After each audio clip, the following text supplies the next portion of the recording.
성교님 안녕하세요. 안녕하세요.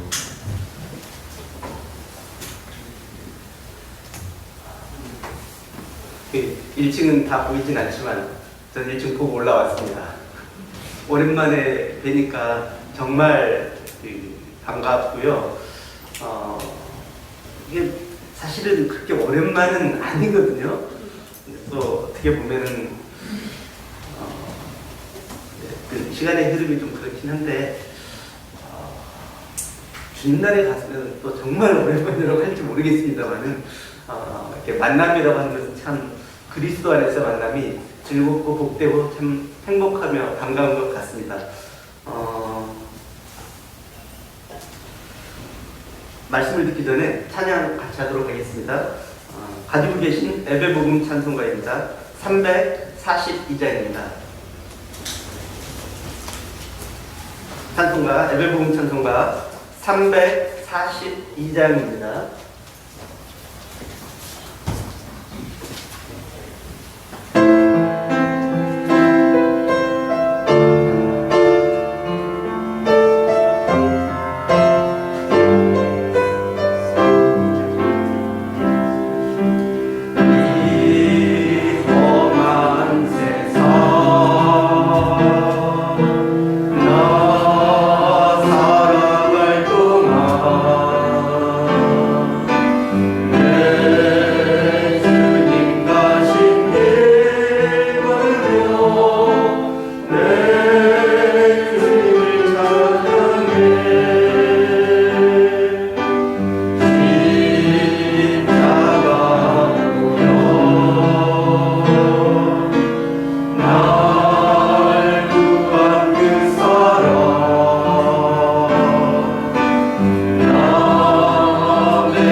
조금 높은 찬양을 하니까 힘이 드네요.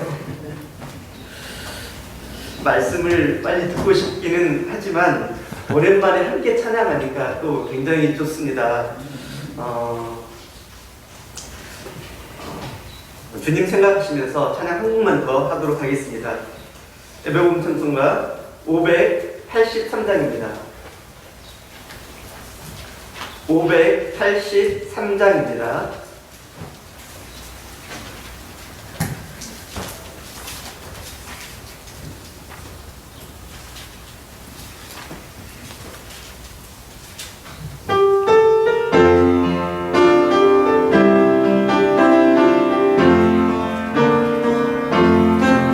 오실라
기도하고 준비된 하나님의 말씀을 듣도록 하겠습니다.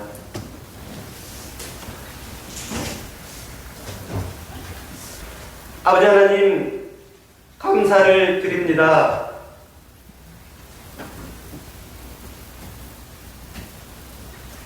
저희가 먼저 하나님을 찾은 것도 아닌데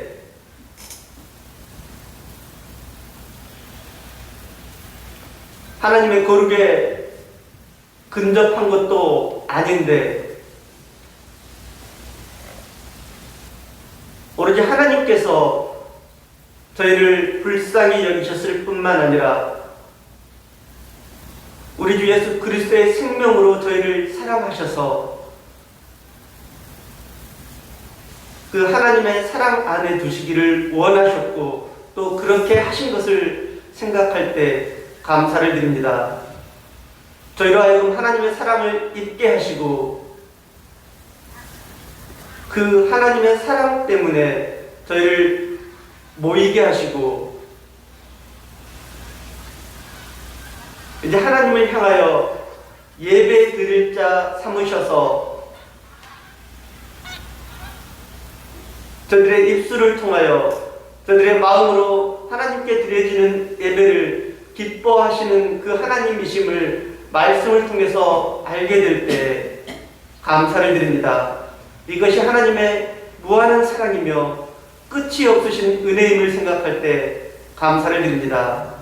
이제 하나님, 제가 하나님의 말씀을 듣기 위하여 이 자리에 모여 있습니다. 하나님께서 저희들에게 말씀하시고 또 하나님께서 저희들에게 이끄시고 명령하시면 저희가 듣겠습니다. 하나님, 이 시간 온전히 주장하시고 모든 것들을 하나님의 뜻대로 이끄시고 이루시옵소서. 온전히 하나님께 의탁드리며 우리 주 예수 그리스도의 이름으로 기도하옵나이다. 아멘.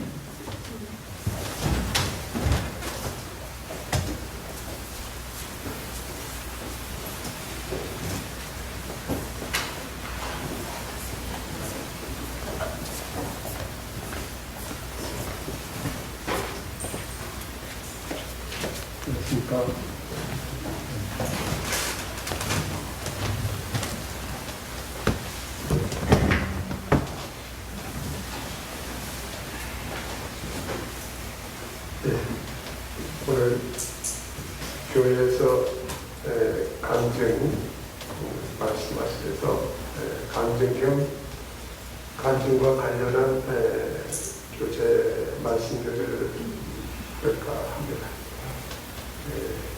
저는 요거를 모처럼 충주 모임에서 선생님이 오셨는데 어릴 적에 이제 충주에서 이렇게 어린 시절에 충주에서 자랐습니다. 그리고 이제 중고등학교는 이제 서울로 전화 와서 다녔는데 그 당시에는 대부분 그 학교의 정서가 이런 게임이나 이런 게 없었기 때문에 주로 이제 운동 또는 독서, 또 뜻이 만든 친구들하고 이렇게 인생에 관한 그런 이야기, 교제를 나누고 이런 경우가 있습니다. 저도 이제 초등학교 시골에서 그냥 우리나라의 그 전형적인 우리 노래에 나오는 나의 살던 고향에서 지냈고, 중고등학교는 이제 와서 공부하면서 아주 이렇게 좀 올곧은 그런 학생으로서 이렇게 성장하면서 이제 당연히 이제 저희 때는 이제 중학교에서부터 입시가 있었습니다. 중학교 입시, 고등학교 입시, 대학교 입시가 있었습니다. 대학교 입시를 다들 이제 고등학교 올라가면은 대학 입시 때문에 이제 제게는 이제 어느 날 고등학교 2학년 올라가면서부터 제 인생 가운데 확 들어온 것이 있었습니다. 그 인생에 대한 어떤 질문이 이렇게 들어오고, 그런데 그 질문에 대한 해답을 얻지 않고서는 이렇게 한 발자국도 내디딜 수 없는 그런 저를 얽매는 질문이었습니다. 그것이 인생이란 무엇인가, 생명이란 무엇인가, 영혼이란 무엇인가, 진리란 무엇인가, 이러한 그런 질문들이 이렇게 저희 마음에 와닿으면서, 근데 친구들은 이제 대학 입시 이렇게 공부에 열심히 했지만, 저는 이제 그 질문에 대한 답을 구하지 않고서는 아무것도 할 수 없었기 때문에,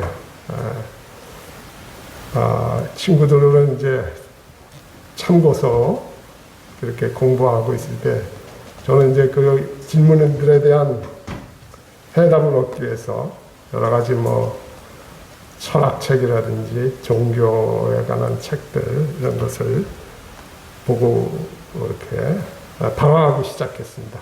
그 질문에 대한 답을 찾기 위해서 그 방황하던 기간이 고등학교 2학년 초서부터 시작해서 이제 재수도 했고 대학교, 군대, 다시 복학 이러면서 10년이 넘게 그런 방황을 했습니다. 그래서 이러한 방황을 할 때 제게는 그 어떤 타락한 어떤 본성을 가진 인간이 이렇게 생각해낼 수 있는 그런 보편적인 어떤 구원관, 어떤 그런 거가 뭐냐면은 종교든 철학이든 예술이든 모든 세계의 정점은 그 세계에서 진리를 추구하다 보면 그 진리가 한 곳에서 모인다.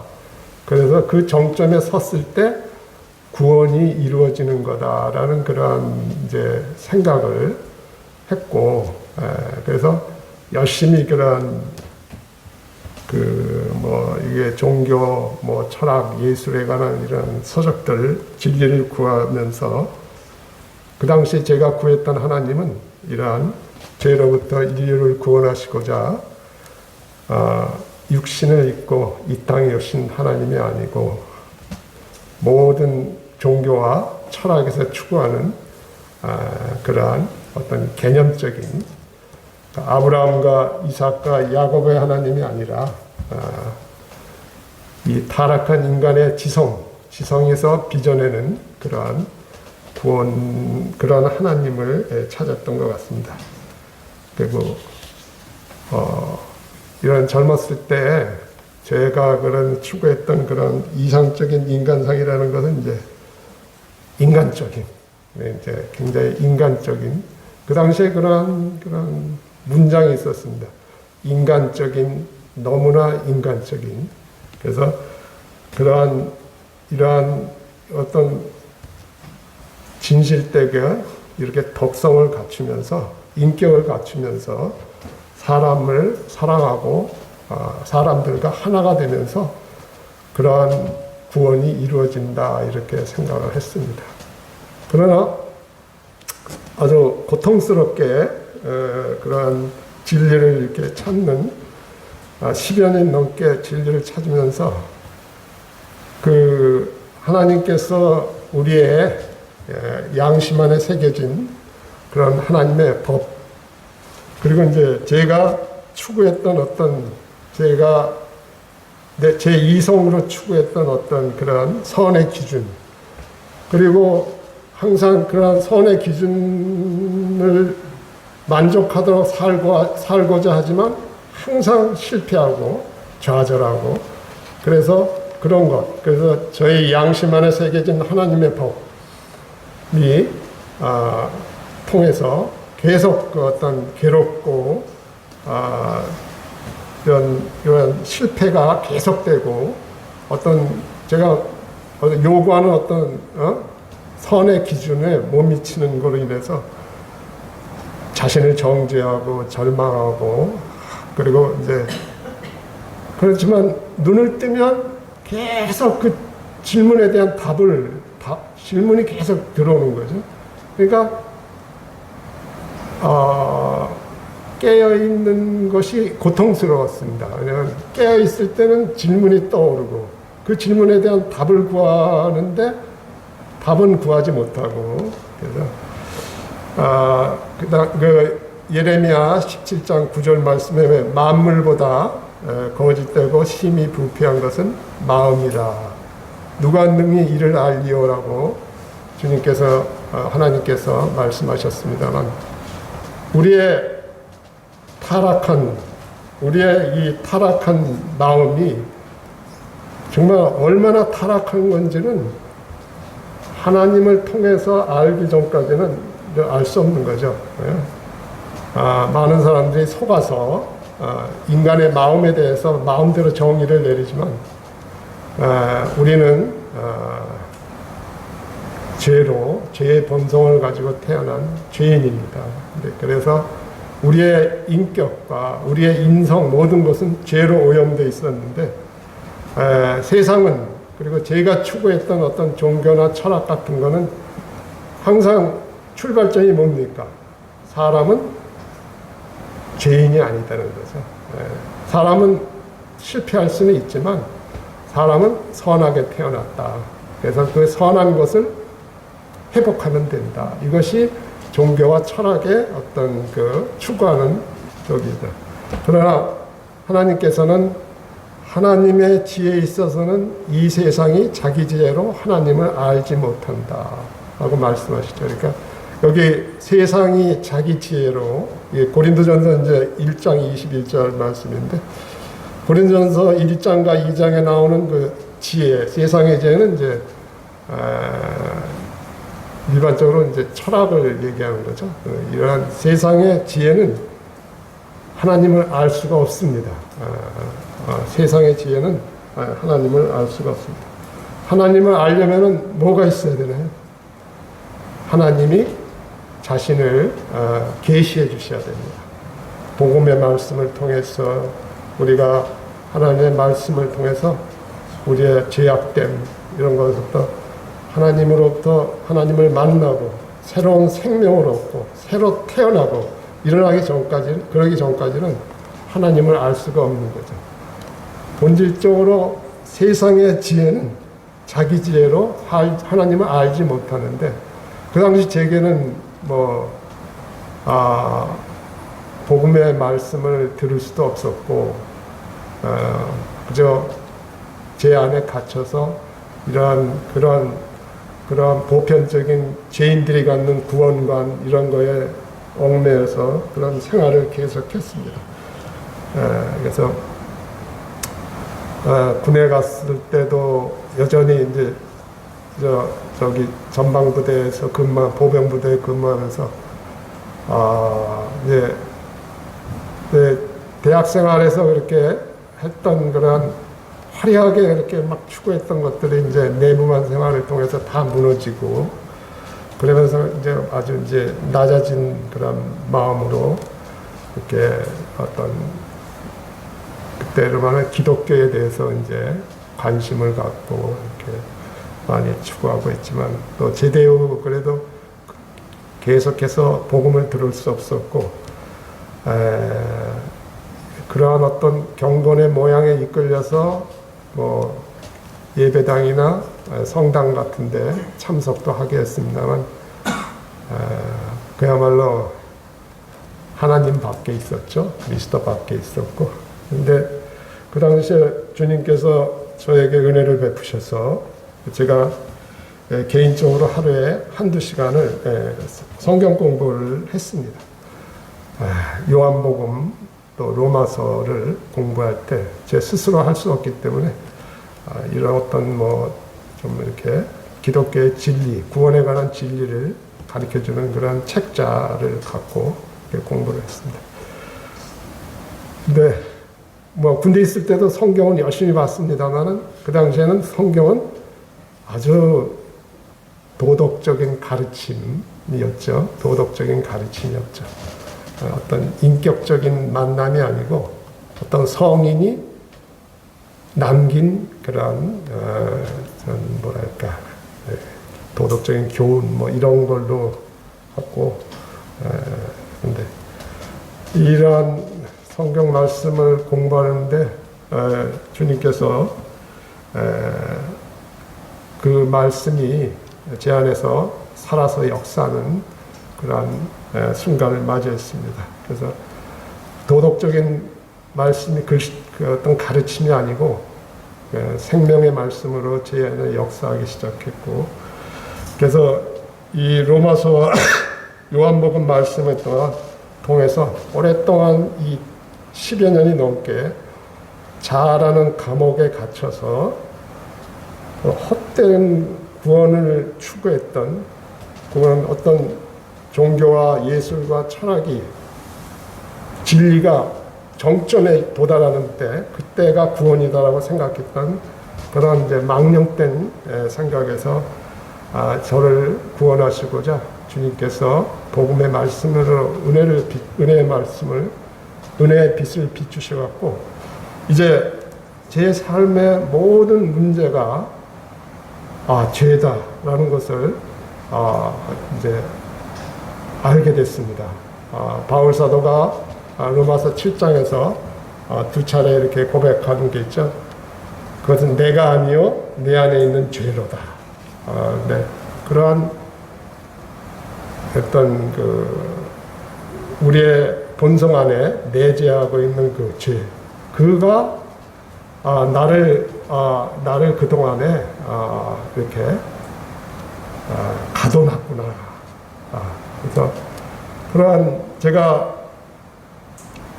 소위 진리를 추구한다고 방황했던 그 10년이 넘게 방황했던 어떤 구도의 길에 대해서 주님께서는 말씀을 통해서 로마서 말씀을 통해서 요한복음 말씀을 통해서 그것이 그 모든 것에 네가 걸어왔던 그 길에 그 너를 자아라는 감옥에 얽매든 그 근원은 바로 내 안에 거주하는 죄다. 그리고 네가 그동안 추구해왔던 그러한 구도의 길은 돌아보라. 온통 하나님께 보시기에는 그것은 죄들로 가득한 발자취고 네가 눈을 들어 앞을 봐라.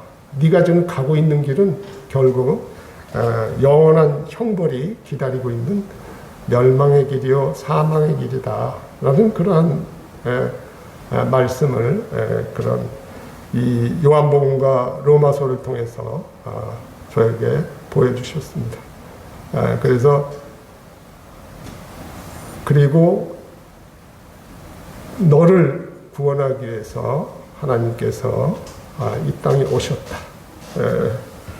그래서 너를 구원하시기 위해서 이 땅에 오셨고 너를 구원하기 위해서 너를 죄에서 구원하시기 위해서 그분이 십자가에 못 박혀 죽으셨다라는 그러한 것들을 이제 그 로마서 말씀과 요한복음 말씀을 통해서 깨닫고 정말 주님을 정말 아주 정말 주님이 품 안이 참으로 따뜻했습니다. 한 10여 년이 넘게 방황하다가 이제 복음을 통해서 살아계신 하나님을 영접하는 그 어떤 사변적인 그러한 걸 추구하다가 살아계신 하나님이 하나님의 인격이신 하나님을 만난다는 거에 그 기쁨이 참 컸습니다. 그래서 참 주님을 믿었을 때 이제 영생을 얻었고 심판에 이르지 아니하고 사망에서 생명으로 옮겼다 그런 말씀 보고 이제 그러한 그 오랜 기간 동안 한 번은 자살도 시도했고 자살해서 또 하나님께서 생명을 그분의 자녀가 되기 위해서 이렇게 생명을 연장시켜 주셨고 그래서 이제 주님을 영접하고서 이제 아들이 주신 그 자유, 아들이 너희를 자유롭게 하면 너희가 참으로 자유로우리라. 또 그 안에 생명이 있었으니 이 생명은 사람들의 빛이라. 이 말씀이 그냥 제 안에서 그냥 살아서 이렇게 했습니다. 그래서 주님을 만나고서 한 1년 동안은 정말 기쁨과 감사로 이거 뭐 죄송한 말씀입니다. 날마다 울었습니다. 너무 좋아서 날마다 울었습니다. 지금 요한복음 요한일서 5장 20절에는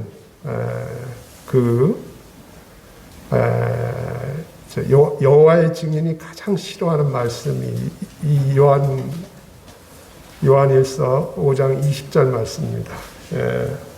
또 아는 것은 하나님의 아들이 이르러 우리에게 지각을 주사 우리로 참된 자를 알게 하신 것과 또한 우리가 참된 자 곧 그의 아들 예수 그리스도 안에 있는 것이니 그는 참 하나님이시오 영원한 생명이시라. 그토록 추구했던 분이 저를 찾아오셔서 그 사복음서의 그 좋은 이야기 같았던 사복음서에 계신 그 하나님께서 저를 만나시기 위해서 이 땅에 오셨던 그 하나님이시라는 것, 그분은 영원한 생명이시고 그분 안에 생명이 있었고 그 생명은 사람들의 빛이었고 그분을 믿는 자는 사망에서 생명으로 옮겨주시는 우리를 죄의 사슬에서 자유케 하는 하나님의 아들이시다는 것을 그래서 참으로 그때 살아있다는 것을 감사했습니다. 살아있다는 내가 살아있다는 사실이 너무나 감사했습니다.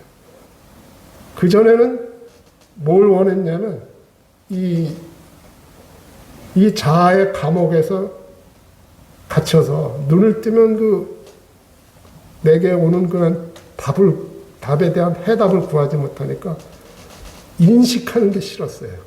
살아서 뭔가를 생각하는 게 싫었어요. 너무 고통스러우니까. 왜? 해답이 없고 계속해서 고통스럽게 반복되니까. 그래서 차라리 인식이 머무는 곳, 그러니까 이생도 아니고 다른 차 안의 세계도 아니고 피 안의 세계도 아닌 곳, 그냥 존재도 없고 인식도 없는 것, 이런 것에 그냥 영원히 그냥 고통에서 해방돼서 그런 것에 머무르고 싶었던 것이 그 당시에 그거였습니다. 근데 그것이 이제 허무주의하고도 이렇게 연결되고 그래서 굉장히 좀 이렇게 탐미적인 허무주의에도 빠졌었고 어쨌든 간에 그러다가 내가 살아있다는 것에 대해서 참으로 감사하게 됐습니다. 그래서 옛날에는 종교니 철학이니 예술이니 이렇게 해서 막 토론하고 이렇게 그랬는데, 근데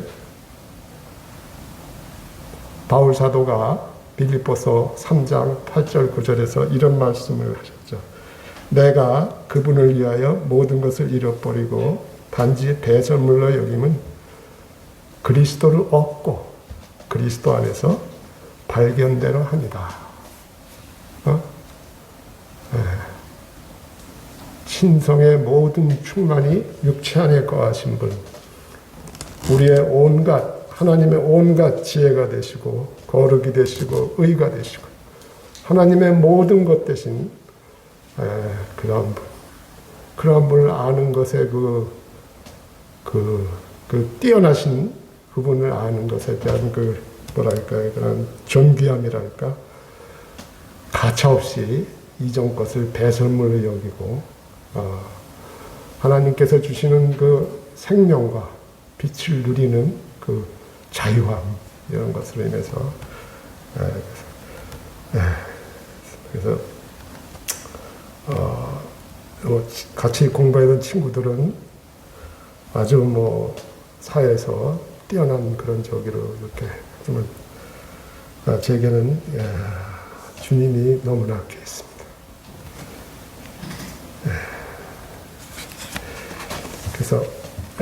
그래서 저를 10년 동안 이런 감옥 안에 묶어놓았던 그런 죄의 사슬이었던 이 철학과 종교, 이거는 오늘도 사망의 길을 걷고 있는 모든 사람을 영존하는 파멸과 형벌로 이끄는 그런 사악한 것인 것은 제가 경험자로서 제가 증거하는 것이 아니고 성경이 하나님께서 그렇게 말씀하고 계십니다.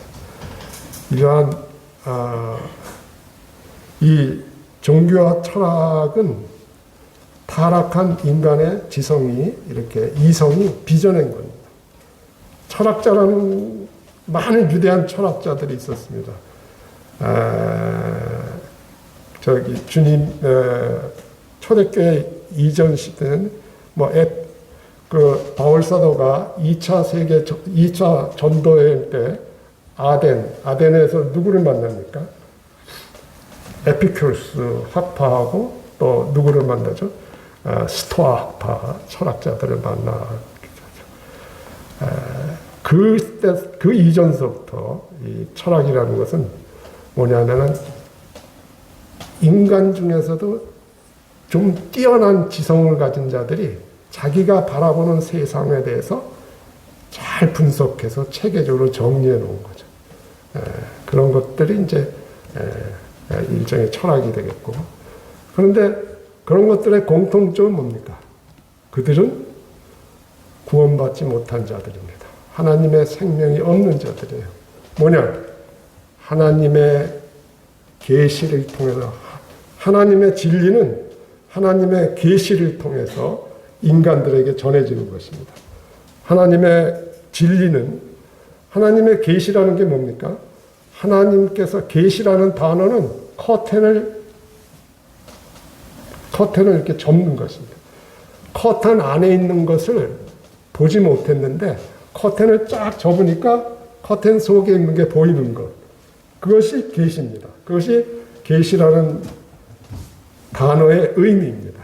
그러니까 하나님께서 커튼을 열어주시지 않으면 인간은 하나님을 볼 수 없어요. 하나님을 알 수 없어요.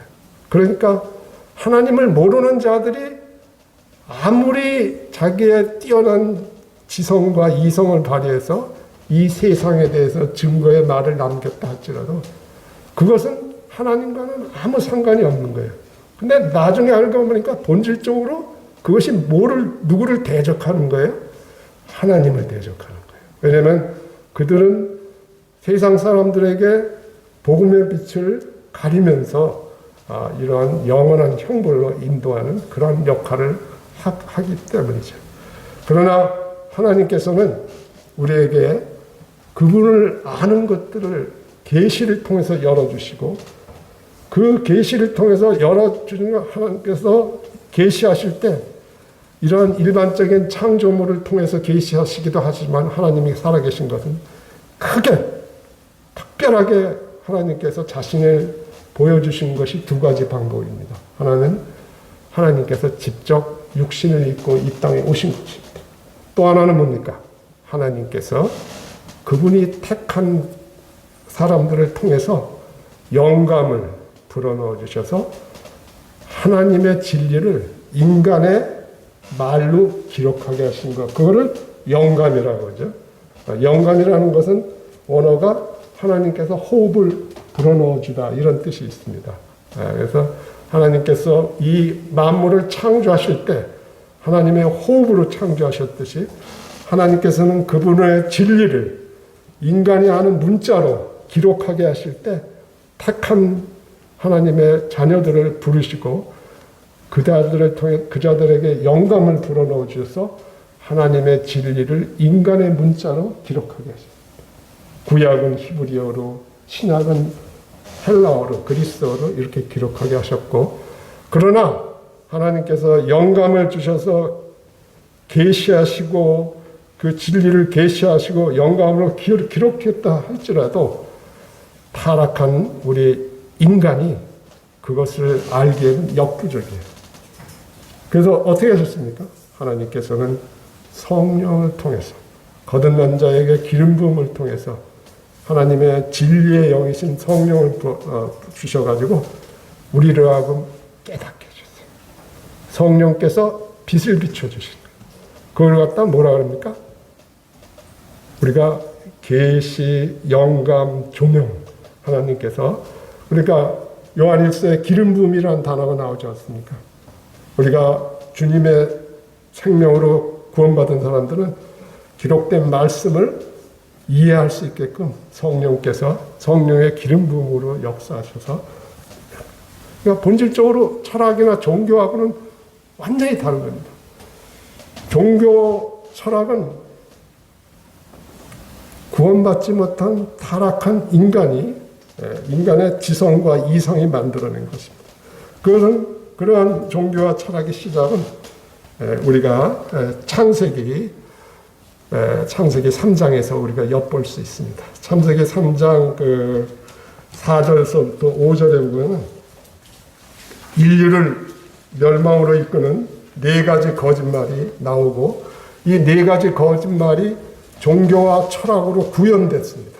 오늘날 이 세상 가운데 종교와 철학, 세상의 영, 세상의 그런 저희가 이러한 이 창세기 3장 4절에서부터 5절에 나오는 큰 4가지 거짓말을 통해서 4절에 보시면은 뱀이 여자에게 이르되 너희가 결코 죽지 아니하리라. 네. 하나님께서 예수 그리스도의 희생을 통해서 열어놓으신 구원의 길이 아닌 자신들이 고안해낸 그런 자신들의 노력으로 이 영생을 얻게끔 하는 그런 거짓말을 하고 있습니다. 너희가 결코 죽지 아니라. 하나님의 말씀과 하나님의 말씀에 불순종한 경우는 반드시 죽게 돼 있습니다. 그것이 의로우신 하나님의 그분의 어떤 그 본질이십니다. 하나님께서는 죄를 용납하실 수 없습니다.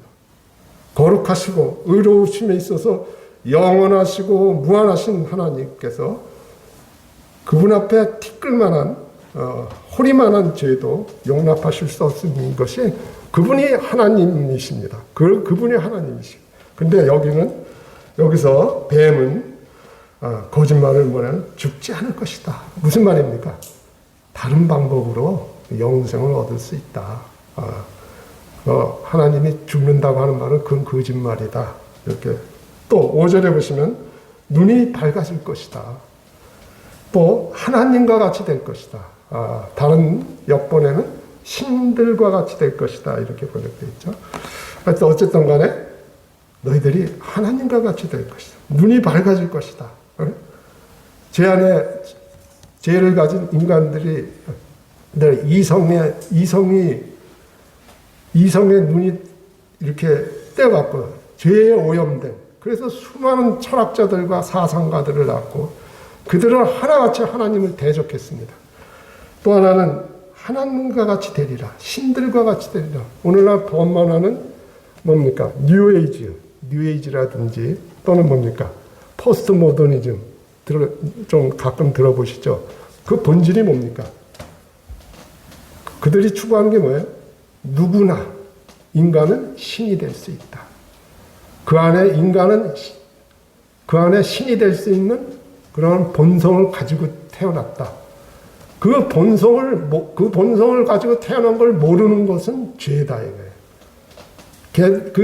그들이 주장하는 죄의 개념은 뭐냐면 내가 신이 될 수 있는 것을 모르는 무지가 죄라는 거죠. 그리고 그러한 무지에서 깨달으면 신이 될 수 있다는 거예요. 그래서 그게 이제 뭡니까? 범신론이죠, 범신론. 많은 종교들이 범신론에 바탕을 하고 있죠. 많은 철학들도 범신론에 바탕을 하고 있는 것입니다. 그래서 이런 인류를, 인간을 이런 형벌, 영원한 형벌로 이끄는 이러한 네 가지 큰 거짓말.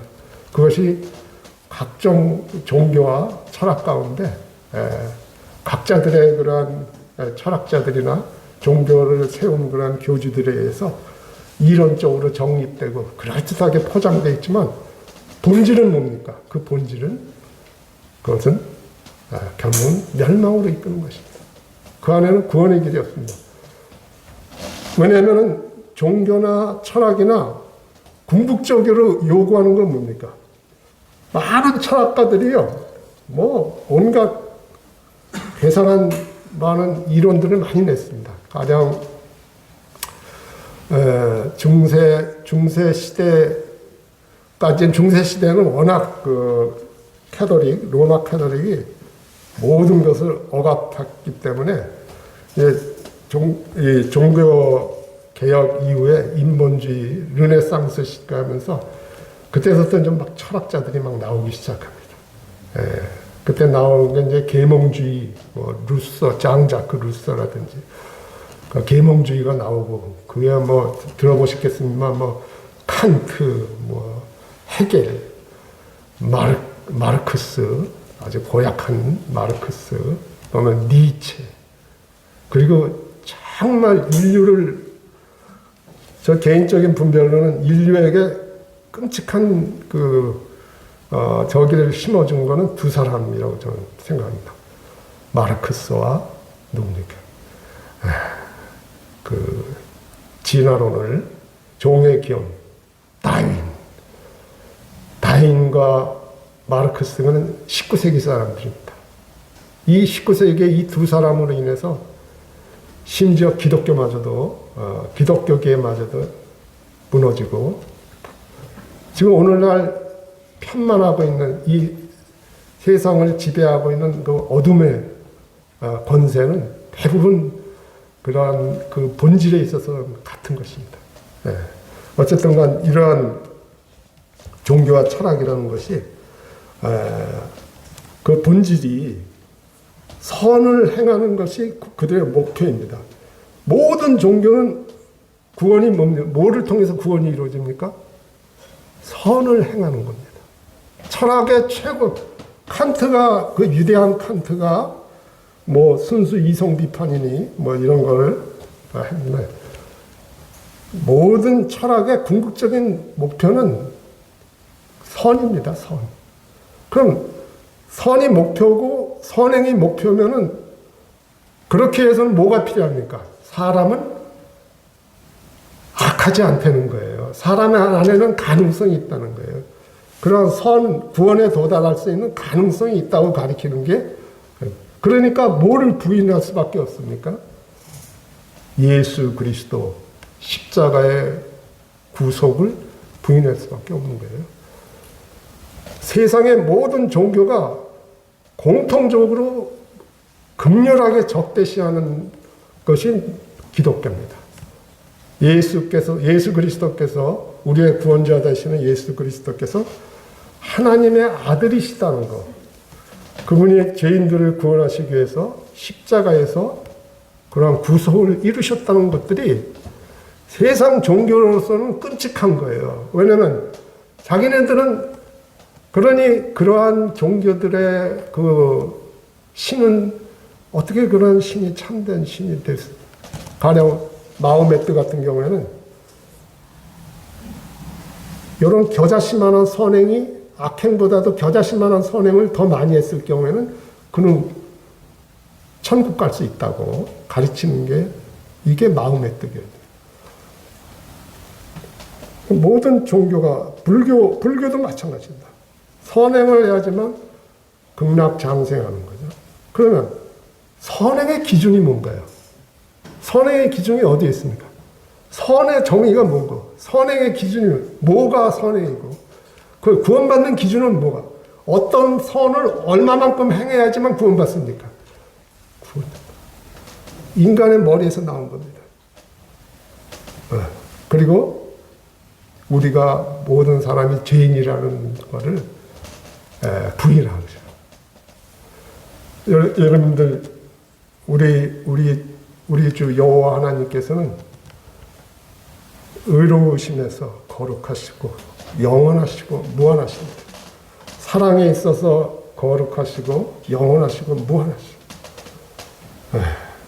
또 공의에 의해서 그분은 은혜, 사랑, 그분이 가지고 있는 모든 속성들에 있어서 영원하시고 무한하신 분이시기 때문에 티끌만한 그분의 의 앞에는, 그분의 거룩 앞에는 겨자씨만한 죄도 용납할 수 없는 거예요. 어느 것이 진짜 하나님입니까? 그러한 수많은 죄를 용납하고 그러한 신이 그 많은 죄를 다 용납하고 그거보다 조금 더 선행을 하면 구원받는다라고 가르치는 그러한 신이 어떻게 그 거룩한 신입니까? 그러한 신이 어떻게 의로운 신입니까? 그러한 신이 어떻게 완전한 신인가요? 그죠? 그 완전하지가 않지 않습니까? 신은 완전해야 되잖아요. 거룩과 의와 뭐 모든 그런 속성에 있어. 그러지 못하잖아요.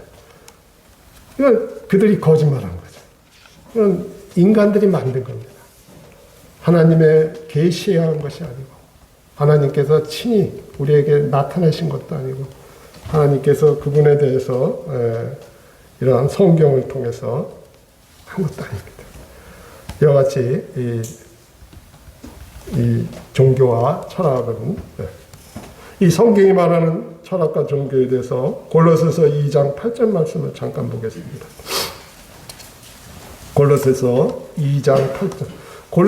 골로새 교회는 바울 사도가 직접 방문하지는 못했습니다. 그러나 소아시아의 7교회 중에 한 교회에서 라오디게아 교회 가까이에 있었죠. 그래서 골로새 2장 8절 말씀 보시면, 누가 철학과 헛된 속임수로 너희를 사로잡을까 주의하라. 이것은 사람의 전통과 세상의 초등학문을 따르며 그리스도를 따름이 아니니라. 철학과 골로새 교회를 위협하던 거짓 교사들이 있었습니다. 그들이 골로새 교회를 무너뜨리기 위해서 쓴 게 뭡니까? 철학과 헛된 속임수예요. 철학과 헛된 속임수. 어떤 종교적인 가르침, 철학적인 가르침으로 골로새서 교회를 무너뜨리려고 했어요.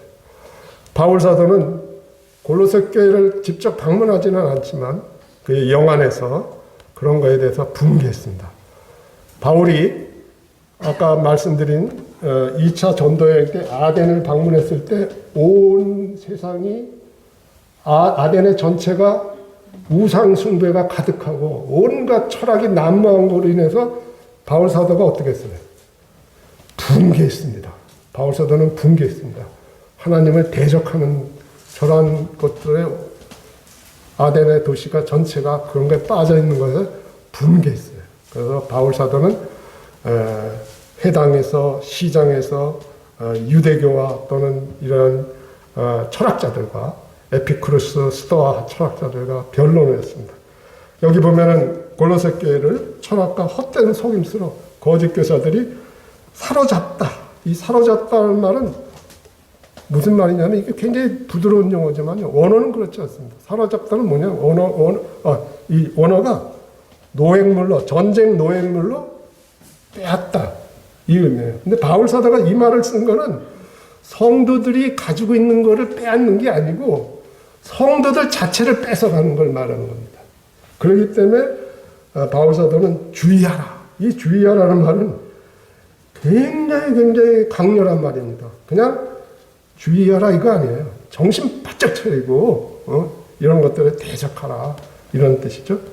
그리고 그래서 이것은 사람의 전통과 세상의 초등학문을 따르며, 여기 따름이라는 말을 오해하지 마십시오. 이거는 쫓아가다 이런 뜻이 아니고 거기에 뿌리를 둔 그런, 뿌리를 둔 거기에 기초한, 따라가다라는 뜻이 아닙니다. 물론 따라가다는 뜻이 틀리지는 않습니다만 이 원뜻은 사람의 전통과 세상의 초등학문에 뿌리를 둔 것이다. 그 근원이.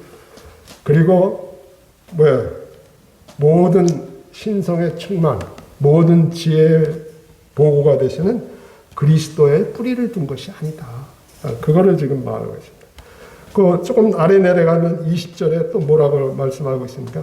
너희가 세상의 초등학문에서 그리스도와 함께 죽었거든 어찌하여 세상에 사는 것과 같이 규례에 순종하느냐. 그래서 이와 같이 이러한 초대교회를 바울 사도가 지금 초대교회를 괴롭혔던 대표적인 종교는 뭡니까? 유대교입니다. 대표적인 철학은 뭡니까? 영주주의자들입니다.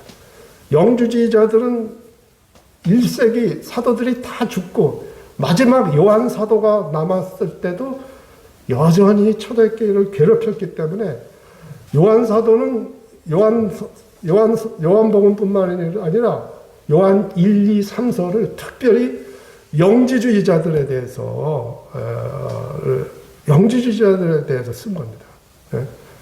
그만큼 이 유대교하고 또 영주주의가 괴롭혔습니다.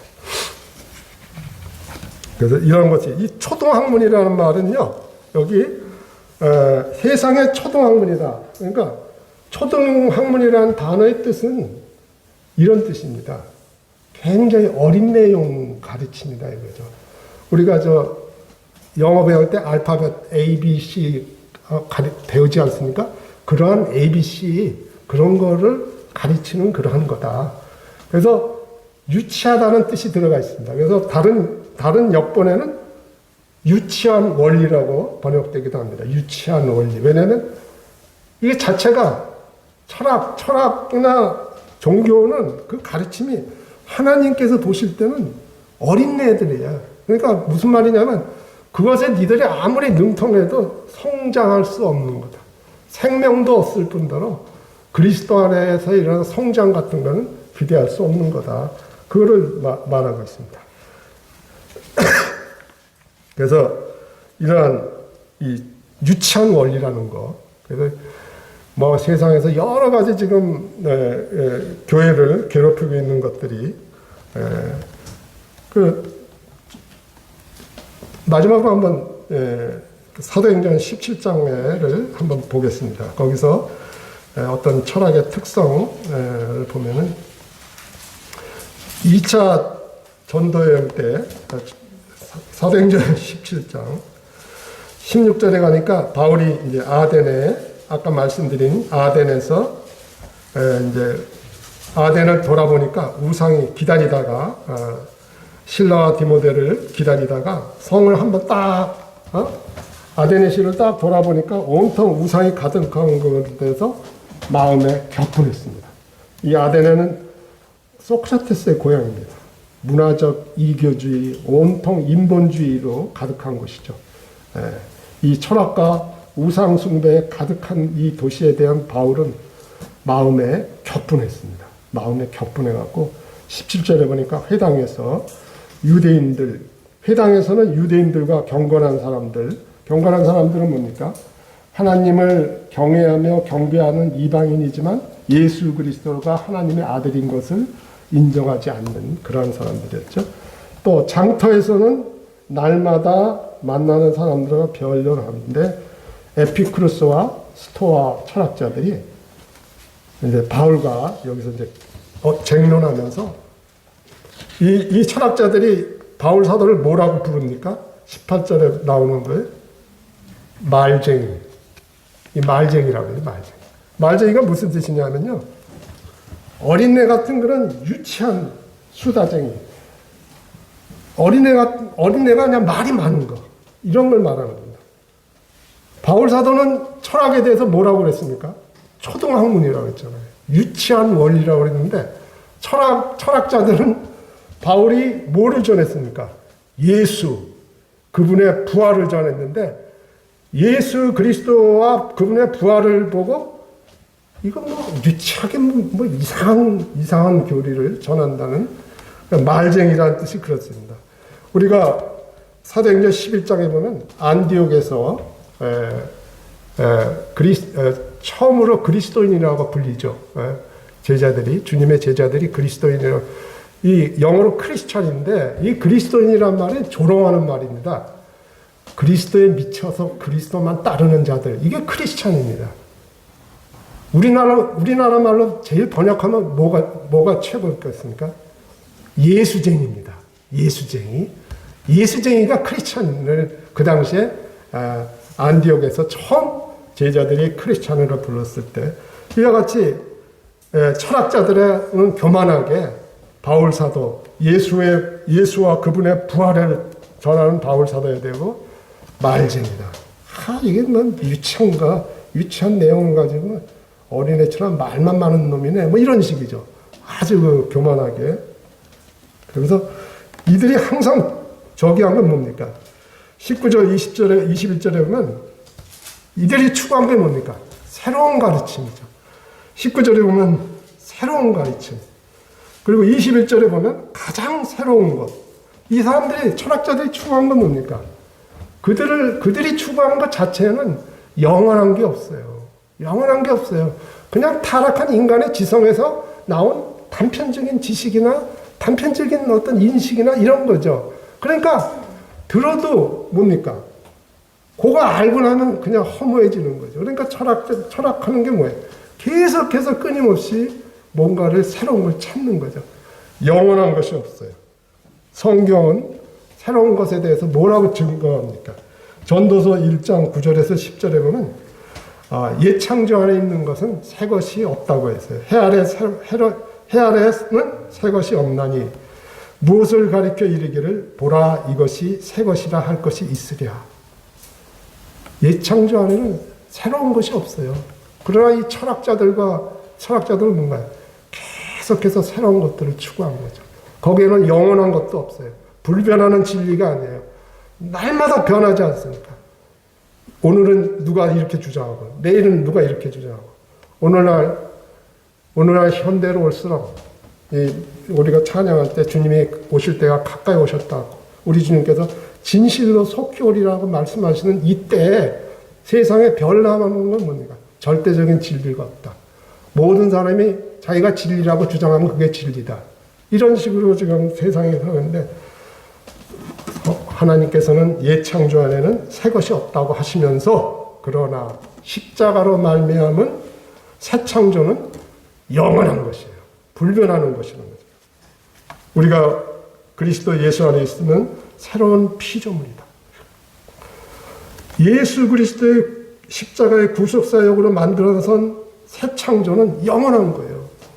변하는 게 아닙니다. 영원한 것입니다.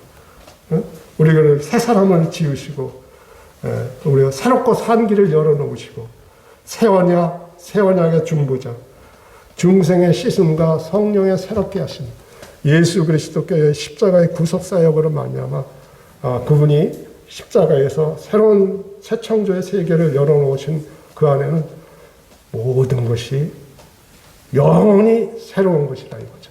이런 것들은 이러한 철학과 종교들이 주장하는 것은 하고는 그래서 이러한 철학과 종교가 이러한 성선설을 주장해서 선행으로 구원받는다든지 죄와 구원, 그리스도와 십자가를 부인하고 오늘날 세상의 영이 공통적으로 지금 연합작전을 구성하는 게 뭡니까? 기독교의 주님의 가르치심, 영원하고 불변한 그런 주님의 가르치심, 죄로부터의 구원과 십자가의 구속과 이러한 것들은 다 거짓말이라는 거예요. 우리 인간들이 새로운 세상을 창조하자. 그래서 옛 질서들을 무너뜨리고 기존의 질서들을 다 무너뜨리고 그래서 아까 말씀드린 제가 고약하다는 게 뭡니까? 마르크스와 또 누구죠? 다윈 이 두 사람이 고약한데 마르크스는 그 당시에 뭡니까? 정치적으로 혁명을 일으켜서 그러한 유토피아를 건설하려다가 실패를 했습니다. 그러자 마르크스의 후계자인 그 안토니오 그람시 같은 게 감옥에서 수십 년 갇혀 있으면서 이제 새로운 마르크스의 주의를, 그래서 문화적으로 혁명을 일으키자. 그러한 가르침이, 오늘날 그러한 가르침이 열매를 맺고 있는 게 뭡니까? 페미니즘이라든지 동성애 지지라든지 차별 금지 이런 것들이 다 그런 저기에서 오는 것입니다. 본질적으로 그런 데서 오는 것입니다. 하나님이 선과 악을 차별해 두셨는데 그게 아니라고 그래요. 하나님께서 언제 남자와 여자를 차별했습니까? 동등하게 창조하셨고 동등하게 하나님을 섬기게 하셨고, 근데 남자와 여자를 언제 하나님께서 차별하셨습니까? 그래서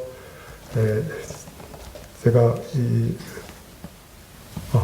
그래서 제가 저를 이렇게 주님이 저를 만나시기 전에 제가 한 10년이 넘게 이런 철학과 종교의 그런 거짓말로 있었다가 이렇게 주님의 은혜 가운데 이렇게 하나님 영원한 생명 또 자유 이런 것을 얻었습니다. 그래서 교제를 마치겠습니다. 감사합니다.